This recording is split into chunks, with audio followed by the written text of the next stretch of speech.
An update on Danhausen's AEW status, creative frustrations put directly to AEW President and CEO Tony Khan, as well as no current plans for him to return to TV anytime soon. The date and location for Monday Night Raw's debut on Netflix next year has now officially been revealed, as well as a special guest for the premiere episode on the streaming platform. Josh Alexander has retired from the independent scene ahead of his TNA wrestling contract expiring next year. Speaking of free agency, just what is the free agency scene going to look like in 2025 for companies like WWE and All Elite Wrestling? We got an update on Saraya's AEW status as she's been absent from TV for a while.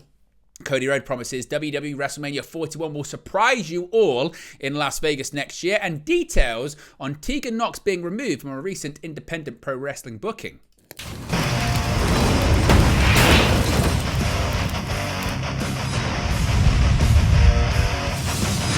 Hey guys, welcome back to Wrestling News 365. Hope everyone is doing very well. As always, there are plenty of news stories to get into in the world of professional wrestling. Let's begin with Danhausen and his status in All Elite Wrestling. Many people wondering, just where is he? Now, Danhausen hasn't appeared on AEW television in nearly a year, and there haven't been conversations around bringing him back at this point for quite some time, according to Sean Ross Sapp of Fightful Select. When Danhausen didn't appear during the Halloween season, Fightful say they reached out for updates on his status with the company. Sources Fightful have spoken to claim that AEW and Danhausen have not been in regular contact for well over 6 months outside of approvals for indie dates, which are protocol for talent under contract to All Elite Wrestling. Danhausen was set to return from injury about a year ago, and plans changing regarding his return led to Danhausen expressing his frustration directly to AEW President and CEO Tony Khan. According to Sapp, there had been a few pitches to possibly bring Danhausen back earlier in the year, and Fightful was told that Bryan Danielson had also made some pitches. Of course, nothing emerged from those plans, but Danhausen has been willing to return to work for AEW.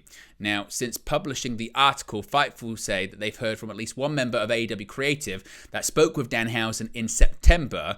Fightful have been told that AEW was of the belief that Danhausen wanted to prioritize indie bookings over wrestling on Collision on Saturdays. On the other side of things, that Danhausen had indicated to AEW that there were family-related reasons that could and did change as the year went on that caused adjustments to his availability. AEW had seen him doing indies before that period and believed he didn't want to work Collision on Saturdays. Now, Fightful Select has learned that Danhausen's AEW contract runs into the summer of 2025 and that there are not creative plans in order for him right now. Now, the news is broken today that many people knew already, but now it's official. We know the date, the location for Raw's debut on Netflix next year. Fans will now know where the first episode of Monday Night Raw on Netflix will take place. Following on from the announcement at the start of 2024 that Raw would be exclusively broadcast on the streaming platform worldwide beginning January 2025, promotion and behind-the-scenes preparations have been underway ever since. While January 6th was confirmed as the date of the new era, the location was held off until today, that being November 17th/November 18th. Now, again, this first announced on social media, the Intuit Dome in Inglewood, California, will be the site of the important show. It was tweeted out after Triple H actually appeared at a concert. We'll let you know more about that in a second. But WWE tweeted, quote, breaking, Raw's Netflix premiere will emanate from LA's Intuit Dome on January 6th. And also, Travis Scott will be there live. Yes, the location was previously reported by numerous outlets ahead of the official announcements. Given that Netflix's HQ is in California and company officials are expected to be in attendance for the show, many expected California to be the location of choice. John Cena, Cody Rhodes, Roman Reigns, and Bianca Belair were all part of the advertising material for the announcement. Footage was also uploaded that saw Triple H appear on stage at a Travis Scott concert and presented the star with a custom championship, the Hardcore Championship. Triple H also confirmed that Scott will be a special guest on January 6th. He said, quote, when we say WWE goes big, we mean it. The first Raw of the Netflix era will be at the Intuit Dome in Los Angeles on January 6th. And Travis Scott will be there live and in person. The countdown is on. Now, there have been some suggesting maybe WWE might be concerned ahead of the switch. Of course, over the weekend, Jake Paul and Mike Tyson fought in a boxing match that was streamed live on the platform.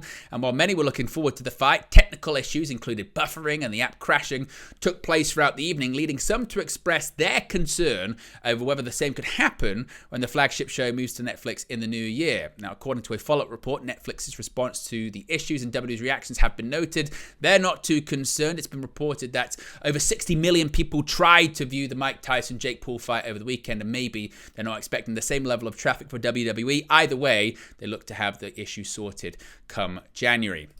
A surprising story here when it comes to former TNA World Champion Josh Alexander.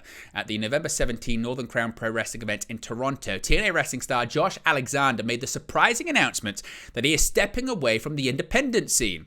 After speaking after his main event match on the show, Alexander made the announcement saying, quote, "You won't see me here on the independents anymore. Maybe some special things here and there if it's possible. I don't know yet. I've got to figure it all out. But what you will be able to see is the next crop, the next group, and I handpicked Vaughn Vertigo and Gabriel Fruza as the two that I was going to work with before I hung it up on the independents, because people, for good or bad, they call me a leader in this country. I've seen all the bullshit that people want to talk about on Twitter. I've been talking with my wife and with my kids. I have been grinding. I've been hustling for 20 years. And there were then, thank you, Josh chants. He said, no, thank you. Without you guys, I would have never got to re-up 3 years ago for more money than I ever made during doing construction. That puts me in the position I'm in right now, where I can feed my family and keep a roof over our heads. I'm thankful for fans like you championing my hard work every weekend across this country. Thank you. Now, Alexander, who holds the record as TNA's longest reigning world champion, is reportedly contracted to TNA until February of 2025 and recently teased entering free agency at the end of his deal. Whether or not he'll be moving to WWE, AEW, or elsewhere, or sticking with TNA on a re-up deal for more money remains to be seen. If we get any more details, of course, we'll let you know in an upcoming video.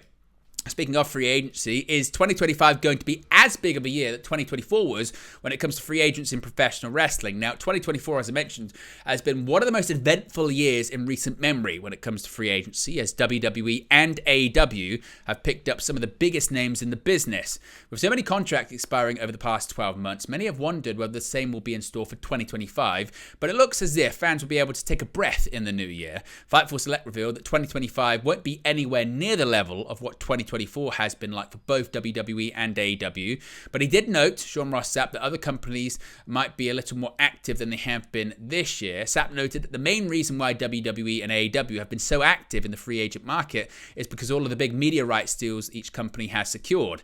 WWE, of course, currently has deals with the likes of USA Networks and the CW. Of course, they're transitioning from Raw to Netflix at the turn of the new year. On top of those deals, AEW secured a big deal with Warner Brothers Discovery that begins in 2025, which will see both Dynamite and Collision simulcast on Max and their usual networks, that being TBS and TNT. All of the extra money earned from these deals played a factor in both companies signing a number of talents to long-term deals. AEW managed to secure the likes of Will Ospreay, Kazuchika Okada, and Mercedes Moné in the first 3 months of this year, with the Hurt Syndicate following in the fall as well. WWE, meanwhile, have landed the likes of the Motor City Machine Gun, Stephanie Vacqua, Julia, and Jacob Fatu, among others. Now, Saraya, just what is the status of the former AEW Women's World Champion? Well, former AEW Women's World Champion Saraya hasn't been seen since before the Wrestle Dream pay-per-view in October, which has led to a number of fans to wonder where she has gone. However, Saraya is very still much with AEW, as Sean Ross Sapp of Fightful Select has reported that she's not injured as far as he is aware, and is simply taking some time away from the ring to work on some other projects. Saraya's last match in AEW saw her lose to Willow Nightingale in a four-way match to determine who would face Mariah May for the AEW Women's World Championship at Wrestle Dream, with Nyla Rose and Jamie Hayter being the other participants. Saraya has been feuding with Hayter since All In London, where the latter returned to the company after a 15-month layoff, which officially concluded at the Grand Slam edition of AEW Collision in September. Hayter defeated Saraya in a Saraya Rules match to end the feud. Now, Saraya had signed a new one-year deal with All Elite Wrestling earlier this year. Her original two-year deal that she signed in 2022 reportedly had the option of an additional year if everything went according to plan, but AEW opted to not activate this clause and instead signed Saraya to a fresh deal.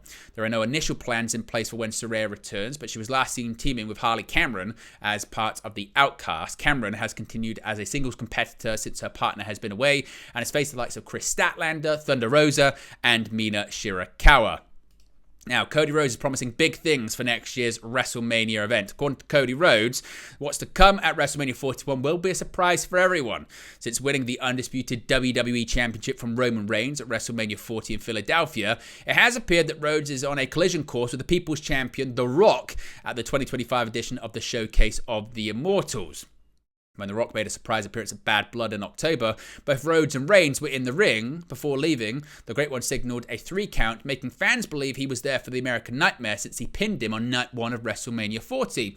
Despite the speculation, though, Rhodes told Adrian Hernandez on Unlikely that while he enjoys the discourse and rumors, we can expect something different on the grandest stage of them all. He said, quote, "Well, I mean this, and I don't mean this in a smart aleck type way, but The Rock is the director of the board. That man is the final boss. Dwayne Johnson, he is different from the final boss, and his outside of the box thinking with Nick Khan and Triple H is part of WWE's record era, part of this WWE Netflix era. Whether he's in the ring or whether he's not, he's very much still involved in what happens at 41. I know when he comes back, I know who he'll come looking for, I know what to expect. But what I can say about WrestleMania 41 is keep the rumors going, keep them churning, enjoy the discourse, but I think what you'll get will surprise you all." So the question is, what do you think we'll get at WrestleMania 41 next year? Let me know your thoughts about that in the comment section below. Now, a bit of an update here when it comes to Tegan Nox. Of course, she's recently left WWE and many expected her to return to the independent scene, but recently she was pulled from a booking. Now, Nixon Newell, formerly known as Tegan Nox, was recently announced for a return to the UK wrestling scene with Attack next month. However, Attack announced this past Friday that Newell would not be competing on the show. Fightful Select's Corey Brennan has asked around within the UK wrestling scene about Newell's removal, with some names expressing their disappointment with the withdrawal. In asking about the announcement and process behind the removal, Brennan was told that WWE and Attack have been in discussions throughout the entire process and worked to try and make the date happen. Attack spoke well of WWE, despite those that Fightful spoke to noting that they were gutted at the end result. While Fightful asked if a non-compete clause prevented the event, Fightful were not told either way if it was an influence on Newell's removal from Under the Missile tour. It was expressed to Fightful that a myriad of issues could have been the cause of her removal from the event. Attack are actively looking for a replacement for Newell, and those that Fightful spoke to expressed their desire to bring Newell to Attack in the future. In speaking with other promoters in the UK and Europe, numerous promotions have expressed desires to book Nixon Newell once she becomes available to do so. But there you go, guys. The latest pro wrestling news for you. Be sure to smash a like on the like button. Be sure to subscribe, bottom right hand corner. As always, let me know your thoughts in the comment section below, and I'll speak to you again very, very soon. Hey guys, thank you for watching or however you come across this video today. Be sure to click on the video on the right there to watch our next video, or click the bottom there to subscribe, or the bottom right hand corner. Thank you very much, and I'll speak to you again very soon.